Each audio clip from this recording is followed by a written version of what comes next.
कुल मजलिस इत्तेहादुल मुस्लिमीन ज़हीराबाद के सदर मोहम्मद अतहर की ज़ेर क़यादत मजलिसी कायदीन के एक वफ़द ने दफ्तर बल्दिया पहुंचकर कमिश्नर बल्दिया सुभाष राव से मुलाकात करते हुए एक याददाश्त पेश की।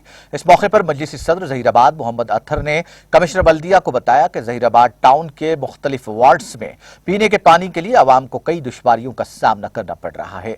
उन्होंने कमिश्नर बल्दिया से मुतालबा किया कि वो मौसम गर्मा के पेश नज़र ज़हीराबाद के आवाम को पीने के पानी की मौसर सरबराही के इक़दाम करे।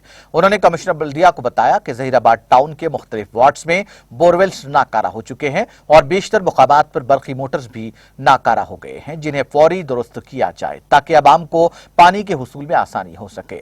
उन्होंने टाउन की मेन रोड पर केबल के लिए खोदे गए गढ़ों की भी दुरुस्तगी का मुतालबा किया, जिस पर कमिश्नर बल्दिया ने इस सिलसिले में जरूरी इक़दाम का तयखुद दिया। इस मौके पर मोहम्मद शेख रफी, ज्वाइंट सेक्रेटरी मोहम्मद मोहिउद्दीन गौरी, आमिर बिन अब्दुल्ला, इमरान अब्दुल्ला के अलावा दीगर कायदीन मौजूद थे।